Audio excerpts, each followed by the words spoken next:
BX1 ⁇ L'invité de Fabrice Grosfilet. Notre invité, c'est Faouzia Harish, qui est l'échevine de l'instruction publique et de la jeunesse pour la ville de Bruxelles. Bonjour Faouzia Harish, merci d'être avec nous. C'est la fin de l'année. D'abord, une question d'actualité.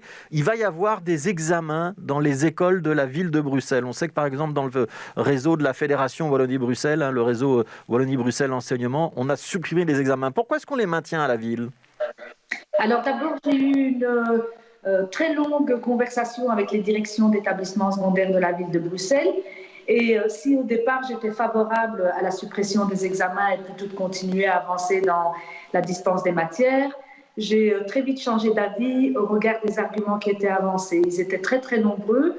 Et ce qui est clair, c'est que si on continuait à avancer dans les apprentissages, mais qu'à côté de ça, il faut quand même tout de même faire des bilans ou des interrogations, le résultat aurait été le même, sauf qu'on n'aurait pas laissé l'occasion aux adolescents d'avoir les après-midi pour étudier. Et donc, il y a besoin, à un moment donné, il faut se souvenir que ça fait 2 ans que ces élèves n'ont pas été évalués. Il y a à un moment donné besoin de se poser, d'être évalué. L'évaluation est aussi formative puisqu'elle permet à l'élève de voir ce qui fonctionne, ce qui ne fonctionne pas. Elle lui donne l'occasion aussi d'avoir à revoir la matière, à s'organiser, à acquérir une méthode. Donc tout ça est extrêmement important et fait partie de l'apprentissage. Alors si l'année passée, nous n'avons pas organisé d'examen, cette année, il nous a semblé que 2 ans, c'est extrêmement long et que les étudiants ont besoin d'un rythme. Donc qu'il faut qu'il y ait ces évaluations, qu'elles doivent évidemment porter sur les essentiels qui ont été vus en classe. C'est extrêmement important. Les résultats sont analysés avec bienveillance de la part des équipes, comme d'habitude. Oui, c'est-à-dire que ce n'est pas l'examen qui décide du passage dans la classe supérieure. Ça reste le conseil de classe qui valide ou pas le passage dans la classe supérieure. Hein. Bien sûr. Et il n'y a pas mieux que les profs pour connaître évidemment le mode de fonctionnement de leurs élèves et les efforts qui ont pu être fournis entre une période et une autre. Et donc tout ça, évidemment, entre en ligne de compte. Alors, on sait qu'on vient de traverser, vous venez de le rappeler, une année et demie très compliquée pour les élèves. La ville de Bruxelles a décidé de lancer un plan de réussite scolaire. Ça va consister en quoi ? Alors, nous l'avons appelé plan d'accrochage à 360 degrés parce que nous n'avons voulu éluder aucune facette de l'apprentissage. Et donc, il y a évidemment toute une série d'actions qui se déroulent au sein des écoles de la ville, notamment en matière de possession de matériel. Il ne faut pas oublier que la ville a distribué 1500 ordinateurs aux élèves du secondaire qui étaient en distanciel et aux élèves du supérieur, 1200 ordinateurs aux élèves de 4e année parce qu'on se rend compte qu'inévitablement l'informatique et l'outil informatique performant est indispensable. Il y a du soutien scolaire qui est organisé au sein des établissements, mais aussi en parallèle. Bien sûr, les nouvelles technologies occupent une très très grande place, donc les tableaux blancs interactifs, les salles de visioconférence, l'organisation également, même pour les élèves qui sont en distanciel, d'espace pour qu'ils puissent étudier si chez eux ils n'en ont pas l'occasion. Nous avons aussi formé les parents à l'utilisation d'outils informatiques pour que les plateformes qui sont mises en place, les plateformes d'échange telles que Smart School ou autres, puissent être utilisées de manière performante. C'était une difficulté, ça, pour certains parents ? Bien sûr, ça pose une difficulté. Donc, il fallait prendre le temps de les accueillir par petits groupes et de leur expliquer comment ça fonctionne, de leur permettre évidemment d'utiliser un code personnels qu'ils retiendront assez facilement. Et donc, ces séances ont eu lieu et elles ont du succès. Oui, donc c'est 4,5 millions d'euros quand même sur ce plan d'accrochage scolaire. Je rappelle qu'il y a quand même près de 30 000 élèves dans les écoles de la ville de Bruxelles. Donc c'est un très gros pouvoir organisateur en région bruxelloise. Et 4,5 millions d'euros, c'est une somme relativement conséquente. Ça veut dire qu'on va recruter du personnel enseignant supplémentaire, des logopèdes. C'est plutôt pour le fondamental, pour les primaires, ou c'est plutôt pour le secondaire, l'essentiel de ce dispositif ? Alors, c'est pour les deux, puisque nous avons recruté un peu plus de 80 membres du personnel dans des domaines tout à fait différents. Donc, vous avez parlé des logopèdes, mais il y a aussi des éducateurs bien-être qui étaient financés par la Fédération Wallonie-Bruxelles, donc ils ne rentrent même pas dans cette enveloppe, qui sont au nombre de 15. Il y en a 5 pour tout ce qui est technologie de l'information et de la communication, c'est absolument indispensable. Des enseignants supplémentaires pour pouvoir pallier les absences pour maladie ou encore pour les quarantaines. Des auxiliaires d'éducation également, parce que c'est extrêmement important, évidemment, en dehors des heures d'école, en dehors des heures de classe plutôt, d'avoir du personnel encadrant en suffisance, du personnel de nettoyage également, puisqu'on est devant une crise sanitaire et donc il était indispensable de renforcer les équipes. Même chose pour des raisons de quatorzaine ou encore de maladie.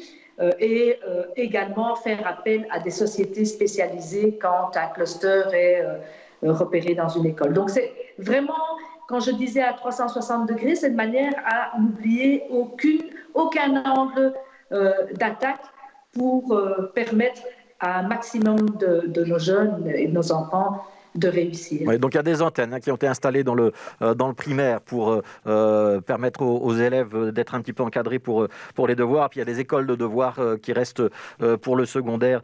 Évidemment, il y a même de l'aide psychologique qui est prévue pour les établissements d'enseignement supérieur. Pourquoi est-ce que c'est nécessaire ? Parce qu'il faut vous rendre compte que dans l'enseignement supérieur, c'est quasi qu'à distanciel. Donc les étudiants sont... On parle là de la haute école Francisco Ferrer, essentiellement. Oui, on parle de la haute école Francisco Ferrer et de l'Académie royale des beaux-arts, puisque nous avons 2 écoles d'enseignement supérieur et à la haute école Francisco Ferrer, il y a 4 départements différents. Donc ce sont des milliers d'étudiants qui actuellement ne sont quasi jamais à l'école. S'ajoute évidemment au problème de l'enseignement distanciel, le fait que beaucoup d'entre eux ont perdu leur job étudiant et donc ne sont plus en capacité de s'assumer. Et donc, nous avons évidemment tenu compte de tout ça pour leur venir en aide et on espère évidemment qu'ils puissent revenir dans leurs établissements le plus rapidement possible. Ouais, tout ce plan qu'on vient de détailler, Fawzia Arish, c'est pour cette année où il sera reconduit pour l'année pédagogique à venir à partir de septembre de l'année prochaine? Pour moi, il est clair que ce qui est mis en place doit pouvoir perdurer. Ça veut dire qu'il faut peut-être aller au-delà des 4,5 millions? En tout cas, nous allons évidemment les prévoir dans notre budget l'année prochaine et on verra évidemment en fonction des situations parce que la situation a quand même évidemment fortement changé entre la manière dont nous fonctionnions classiquement. Ici, avec cette crise sanitaire, je dirais que ça a été peut-être une opportunité pour pouvoir aller plus vite dans différents domaines. Alors, une question quand même du point de vue des enseignants, Fawzia Arish. Il y en a beaucoup qui regrettent de ne pas avoir été prioritaires dans la vaccination.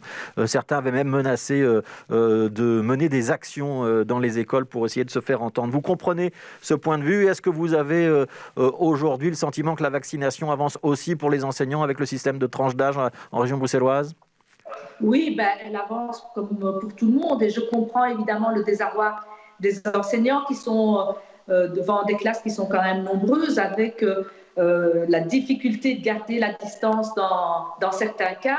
Et je vais vous dire, avec le bourgmestre Philippe Claus, nous nous sommes fortement battus il y a déjà maintenant quelques semaines pour que les enseignants de l'enseignement spécialisé qui, eux, ne peuvent pas observer la distanciation sociale soient prioritaires, ce qui a été le cas. Et donc, tout notre personnel, pas seulement les enseignants, mais aussi le personnel d'entretien, le personnel éducatif divers et varié de ces écoles a été vacciné. Alors on sait qu'il y a 200 000 tests rapides qui sont maintenant à la disposition des écoles en cas d'identification de clusters. Vous savez si on les a déjà utilisés ou si on va les utiliser à la ville de Bruxelles dans les écoles dont vous avez la responsabilité? On les a déjà utilisés et donc il appartient à la médecine du travail et à la médecine scolaire d'analyser la situation. Donc, bien sûr, les cas sont immédiatement analysés et je veux les remercier parce qu'ils ont été extrêmement proactifs.